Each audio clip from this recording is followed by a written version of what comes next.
This is Kentucky's Hall of Fame. Established 3/4 of a century ago, each year has added to its glamour and its glory. Here, the aroma of fresh mint and bluegrass blends with the soft overtones of Stephen Foster melodies. A perfect background for the panels of the names of horses who have run for the roses and won. An unbroken line from the thoroughbred Aristides, who won the Kentucky Derby 75 years ago. Master of Churchill Downs is Colonel Winn, whose vision and unique talents as the nation's outstanding sports promoter have made the Kentucky Derby an institution in American life. Still active at the age of 88, the Colonel saw the running of the first Kentucky Derby from his father's wagon when he was 14 years old, and he's seen every Derby since that time. And every winner has come pounding down the same piece of ground that is the home stretch at Churchill Downs. In 1918, it was Exterminator, considered by many to be one of the greatest handicap horses in history.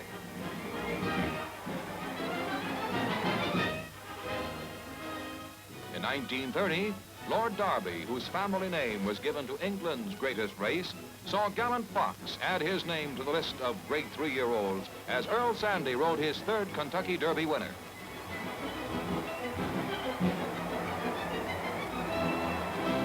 In 1933, Broker's Tip won in a spectacular stretch duel with head play, providing one of the most sensational Derby finishes of all time.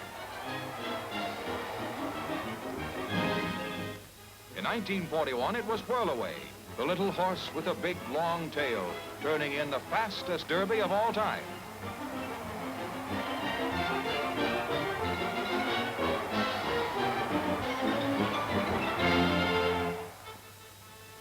Still active in Derby affairs, Colonel Winn confers with his staff for the 75th running of this historic race.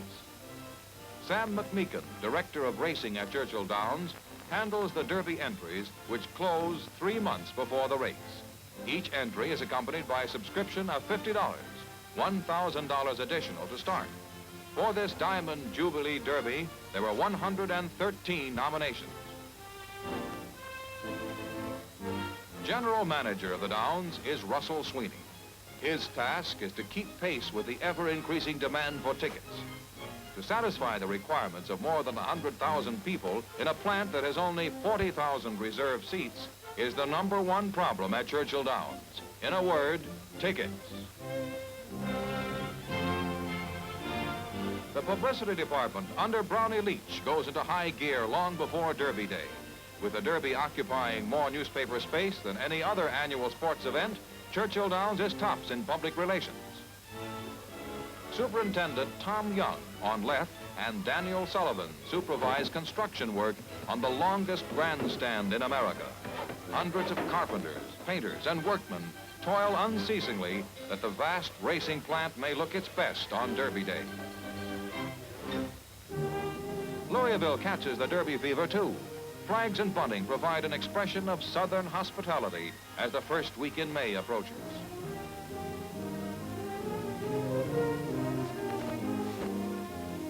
Prominently displayed in downtown Louisville is the Derby Gold Cup, its horseshoe studded with diamonds. And the city prepares itself to withstand the shock of the sudden influx of thousands from all over the world, and at the same time struggles to accommodate them.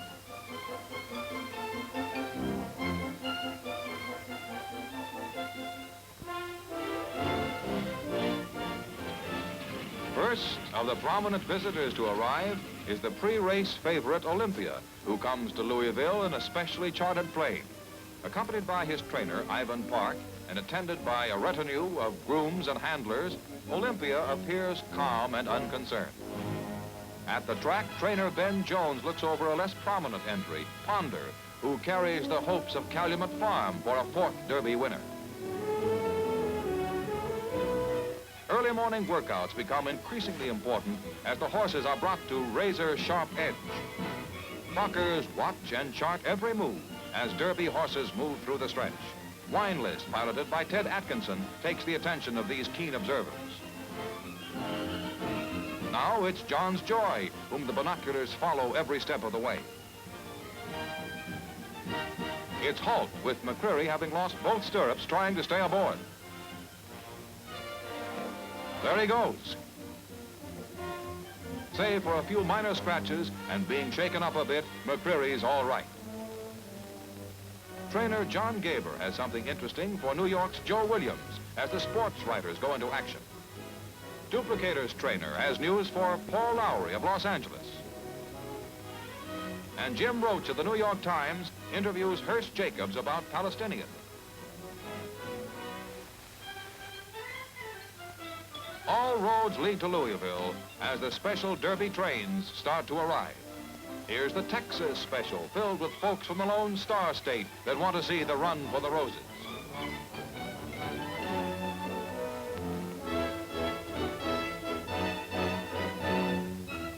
From not as far away as Texas, hundreds arrive in Louisville by special Derby buses. And the Louisville airport is a busy place with many extra flights taking care of the heavy Derby traffic, all of which make for crowded hotel lobbies as those fortunate enough to have reservations move in. Every available spring and mattress is pressed into service as hotel accommodations are stretched to the bursting point.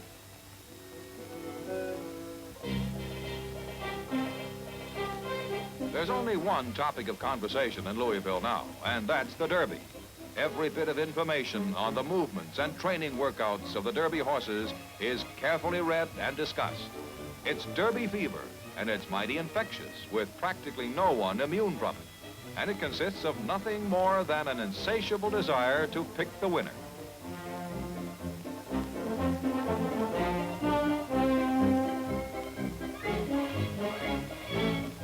Even in Louisville's swank Pendennis Club, the talk is of trainers, jockeys, and 3-year-olds going 1.25 miles for the first time.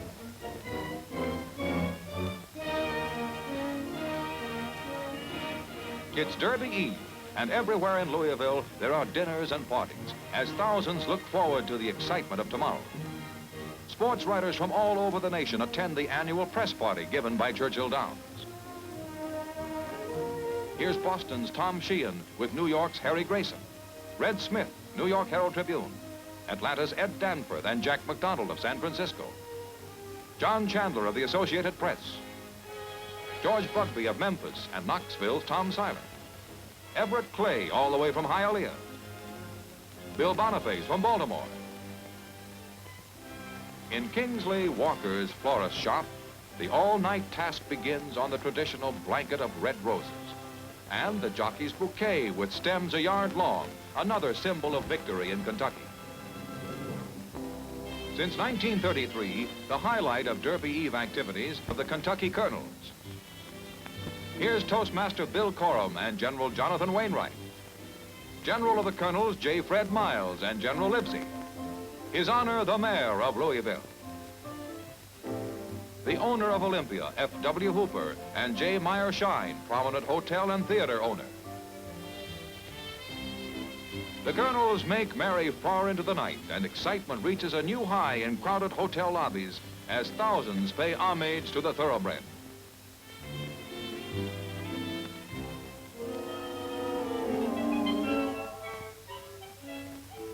With hotel rooms a real luxury, some manage to catch a few moments of sleep in the midst of din and furor. Outside, the carnival spirit prevails with unique jug bands that only appear in Louisville at Derby time.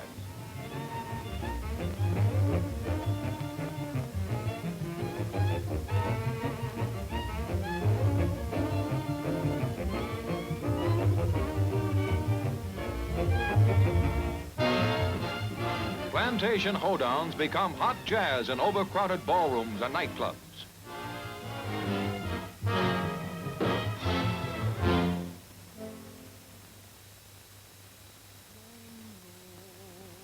But there are no bright lights at Churchill Downs, where the tense quiet of the stable area is broken only by the soft harmony of Negro voices.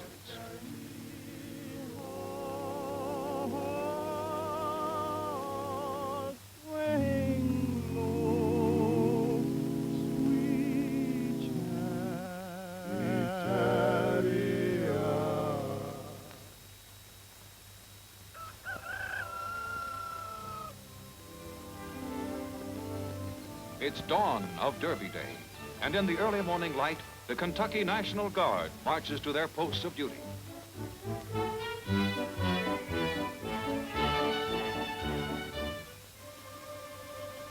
Endless lines of food trucks roll into the Downs as the H.M. Stevens organization begins the gigantic job of feeding over 100,000 people. The mint julep stands are put up in readiness, for the julep is the official beverage at all Kentucky derbies. The trek to Churchill Downs begins as the cars start to roll over the highways. From the farms they come, and this youngster reminds us of that other youngster who came to his first derby on his father's wagon 75 years ago. Perhaps this is history repeating itself.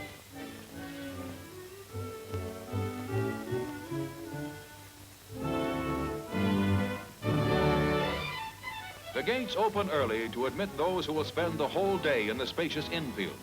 Equipped with chairs and camp stools, many make this a real Dixie picnic. Special firemen go to their posts. Special police answer roll calls before going to their appointed positions. Spencer Drayton, on right, head of the Thoroughbred Racing Protective Bureau, confers with fieldman Keith Carter. Hundreds of waiters check in to man the restaurants and dining rooms. At mid-morning, a United States Army unit from Fort Knox marches in with colors flying and the band blaring.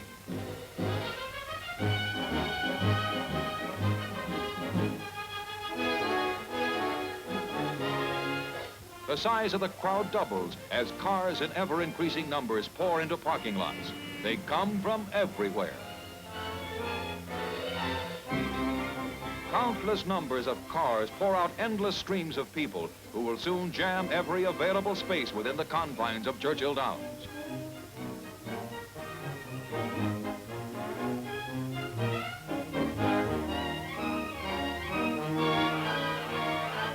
There are many thousands in the infield now, and the picnickers seem to be having as good a time as anyone.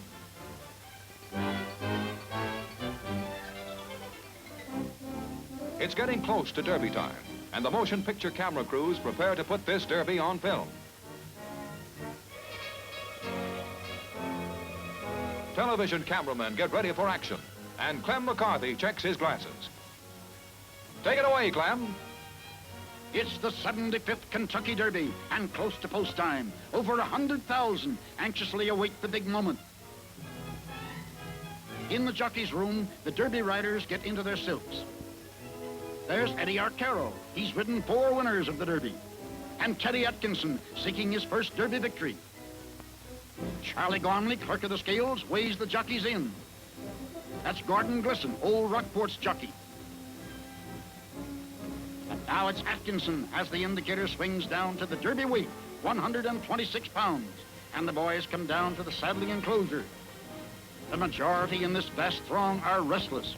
It's time for the bugle call. That means riders up.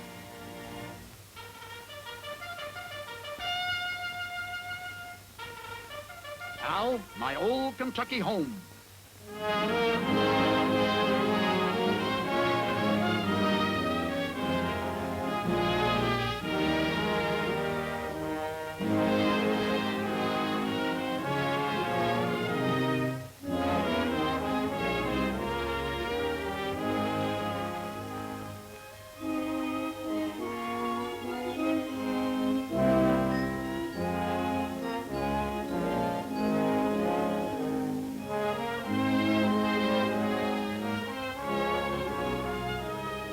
Horses approach the starting gate, and remarkably, all are behaving well.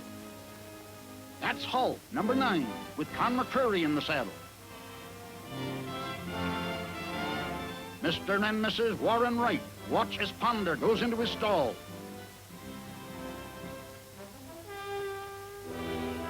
Now all eyes are on the starting gate, with the stewards watching every move through powerful binoculars. Eddie RKO takes the favorite, Olympia, into his stall. He goes in quietly like a gentleman.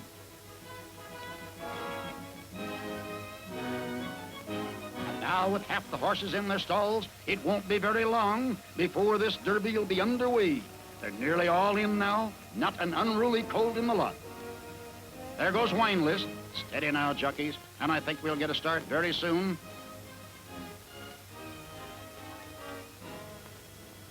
Starter White won't keep these horses long. Now they're all in, and watch it.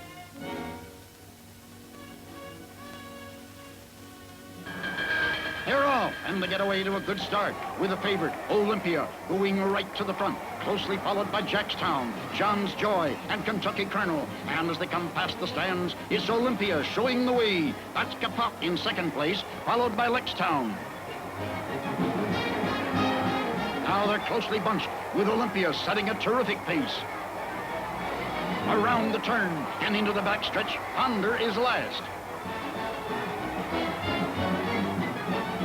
Now as the field makes that long run down the backstretch, Ponder begins to move. Rounding the last turn, Ponder is in sixth place, and Kapop takes over the lead from the tarrying Olympia. They head for home. It's Kapop with Palestinian in second place. But on the outside, Ponder closes with a rush, and with a 16th of a mile to go, Ponder challenges Kapop for the lead. Ponder's got him, and it's Ponder, the winner by 3 lengths. Trainer Ben Jones did it again. A tremendous surprise to the great crowd. The numbers flash on the result board, and Ponder comes back to the winner's circle for the blanket of roses.